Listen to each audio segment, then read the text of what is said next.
Because right now, Pittsburgh's best sports show is about to begin.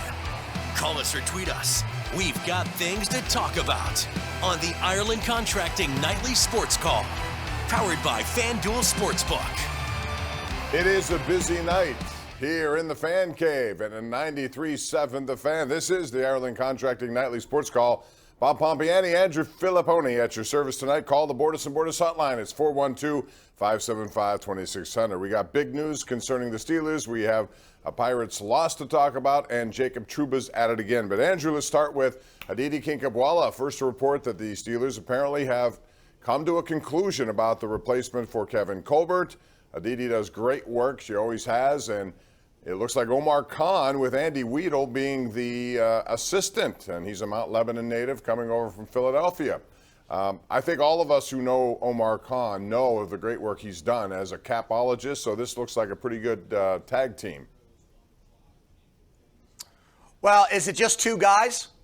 Because that's what I wonder. Is this really going to be a partnership, or is this going to be a lot of cooks in the kitchen? And I don't mean that yet in a bad way. It could turn into that. But I think what this move tells me, Bob, is it's not going to be a traditional GM.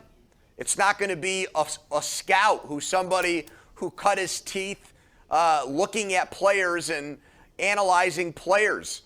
This is someone who's a numbers guy. This is someone who is not really cut from the Kevin Colbert or Tom Donahoe cloth as far as Steelers GMs goes. He's a new breed, and I think he's a new breed because, my opinion, I think you're going to have three people that have heavy say in the players that end up on the Steelers roster. Number one is Andy Weidel. They just hired from the Eagles. Number two is Mike Tomlin. And number three is Kevin Colbert.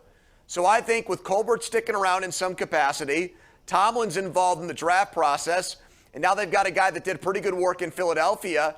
I think that allows for the GM to be more of a director of football operations type guy who oversees everything.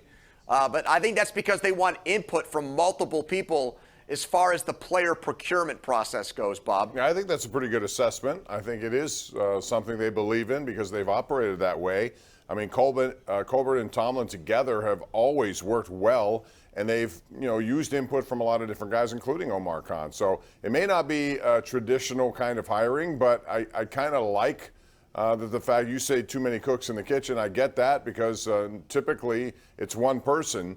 But I think Omar Khan at the end of the day will be the one person who will get the credit, the blame. But I think it's always been a kind of a shared resource with these guys. And I know Mike Tomlin has a lot of say in it. So yeah, we'll see how it goes. Well, he's just not a football guy. I mean, say what you will about Omar. He's always been a numbers guy. I just can't imagine him at the combine, let's say, taking notes on 40 times and the way guys turn their hips in the three-cone drill. You know what I mean, Bob? And I mean, that's something Kevin Colbert, he loved doing that stuff. He was put on this earth. He got out of bed with a smile on his face to do that part of the job.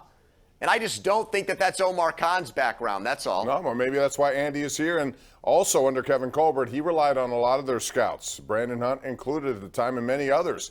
So why not just have Hunt do the Weidel job? What's your theory on that? Why not just make it Brandon Hunt the Andy Weidel in this quartet? I just know they liked Andy Weidel. I know that he interviewed well. I know that. I've heard that from people, and I don't know, how they came to this conclusion. Whenever they have their press conference, those will be questions that I'm sure will be asked. But for now, this is a report by Aditi, confirmed there also by Adam Schefter. So I would imagine this will happen sometime soon. In the meantime, we also have OTAs to deal with. Real quick, Andrew, because we're up against a time barrier here. Today it was Mitch Trubisky, number one, Mason Rudolph, number two, Kenny Pickett, number three, which is something I have come to expect from Mike Tomlin. He defers, especially early like this, to the guys who are the veterans, and we'll see what happens. He says it's an open competition. I truly believe that at the start of the games in the preseason.